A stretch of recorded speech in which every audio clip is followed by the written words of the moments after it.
Assalamualaikum warahmatullahi wabarakatuh. Perkenalkan, nama saya Devara Putra Ramaji dari kelompok 3 kelas 5A. Di sini saya akan menjelaskan jenis-jenis tungku pada pengecoran logam.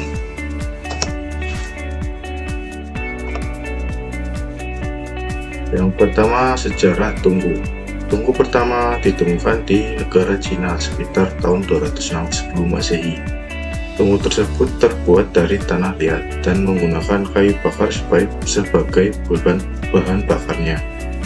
Di Jepang, tungku apit disebut komando, berbentuk kotak persegi dengan bahan bakar kayu bakar atau batu bara. Kemudian yang kedua, pengertian tungku. Tungku adalah alat atau instalasi yang dirancang sebagai tempat pembakaran sehingga bahan bakar dapat digunakan untuk memanaskan sesuatu. Tungku dapat sederhana, tersusun dari batu yang diatur sehingga bahan bakar terlindungi dan panas dapat diarahkan. Namun, kebanyakan tungku dibuat sedemikian rupa sehingga api atau panas yang terbentuk tidak terlalu membahayakan pengguna. Kemudian jenis-jenis tungku. Yang pertama, tungku induksi. Tungku penempatan induksi terus mendominasi industri pengecoran karena semakin banyak produsen baja yang mengadopsi teknologi induksi. Pengoperasian bengkel induksi memanfaatkan arus listrik bolak-balik untuk melelehkan baja pada suhu yang diinginkan.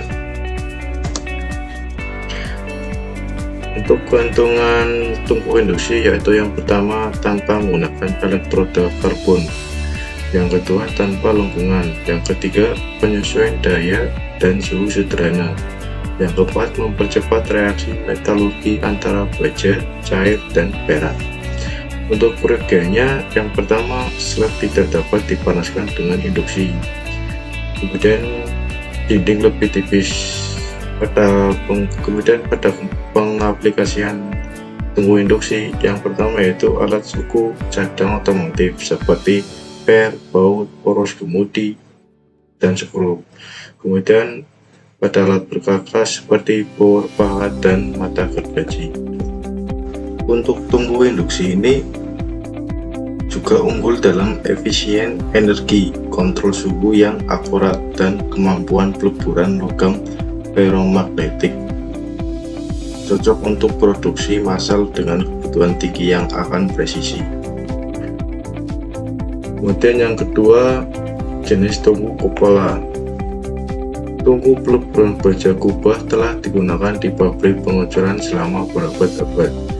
Kubah tengah terbuat dari batuan sedimen, dilapisi dengan tanah liat dan batu bata untuk melindungi dinding sebagian dalam dari panas dan abrasi yang sangat besar. Untuk pola tersebut juga unggul, ideal untuk peleburan logam besi cor seperti besi tuang dan baja tuang, dapat menangani jumlah besar logam dan memungkinkan peleburan kontinu. Untuk keuntungan dari tungku kupola yaitu tingkat pemanasannya tinggi, kapasitas besar, fleksibel material, dan biaya awal rendah. Nah, untuk kerugiannya yaitu yang pertama, konsumsi energi tinggi, kedua, emisi gas beracun, ketiga, kualitas tidak konsisten, dan yang keempat, pemeliharaan sangat diperlukan. Pada pengaplikasiannya, tungku kupola yaitu pada bagian mesin dan suku cadang seperti blok mesin, piringan rem, dan roda gigi, dan seperti pipa besi cor.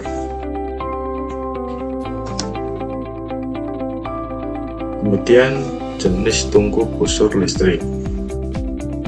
Tungku listrik menggunakan elektroda yang dicelupkan ke dalam logam untuk menghasilkan panas yang dibutuhkan untuk melelehkannya.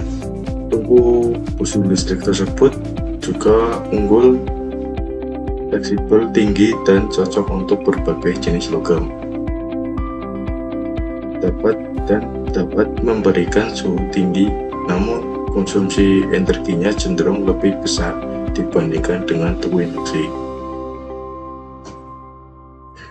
Pada tungku listrik, keuntungannya yaitu yang pertama efisien energi, yang kedua kontrol suhu akurat, yang ketiga pemanasan cepat, yang keempat bersifat fleksibel.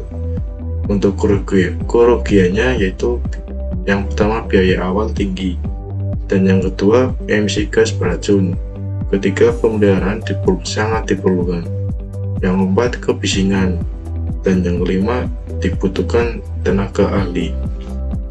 Untuk aplikasinya yaitu digunakan untuk membuat alat-alat tangan seperti kunci Inggris, palu, dan pisau.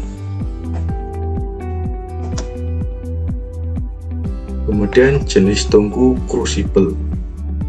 Tungku crucible merupakan tungku yang digunakan untuk peleburan non-ferro seperti aluminium.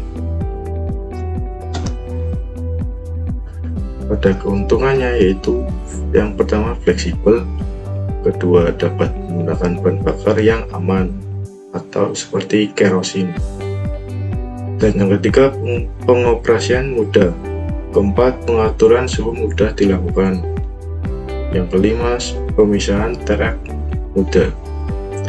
Nah, untuk kerugiannya yang pertama keefisien kerja hanya 70% saja, dan yang kedua suhu cepat turun, yang ketiga peleburan logam dapat dilakukan hanya untuk skala yang kecil, dan yang keempat biaya perawatan mahal.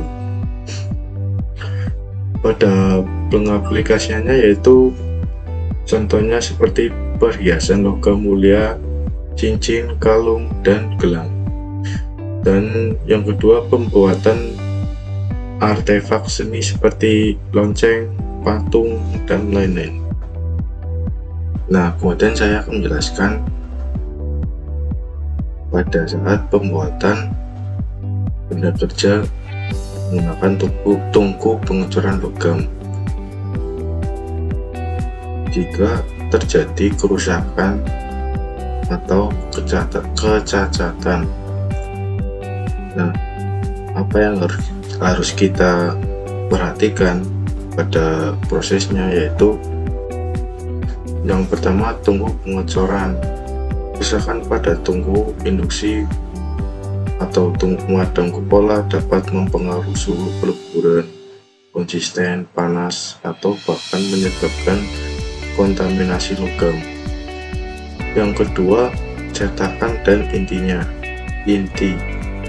Kerusakan pada cetakan atau inti bisa menyebabkan cacat pada hasil akhirnya. Misalkan cetakan yang tidak rata dapat menghasilkan permukaan produk yang tidak sempurna. Yang ketiga, bahan bakunya. Kualitas logam yang digunakan untuk pengecoran logam juga bisa menggunakan sumber kerusakan. Kontaminasi atau kualitas bahan baku yang buruk dapat menghasilkan produk air yang cacat. Yang keempat, proses pengecoran. Kondisi operasional yang tidak sesuai seperti suhu peleburan yang tidak tepat, kecepatan pengisian cetakan yang salah, atau tekanan pengecoran yang tidak sesuai dapat menyebabkan cacat pada hasil akhir. Yang terakhir, penanganan dan pemrosesan. Setelah pengecoran, proses pemrosesan lanjutan seperti pemanasan atau pendinginan dapat menjadi faktor yang berkontribusi pada kerusakan. Nah, demikian yang harus kita perhatikan pada saat proses pembuatan benda kerja menggunakan tungku pengecoran logam. Ya, sekian dari saya penjelasan dari jenis-jenis tungku. Kurang lebihnya mohon maaf. Terima kasih. Assalamualaikum warahmatullahi wabarakatuh.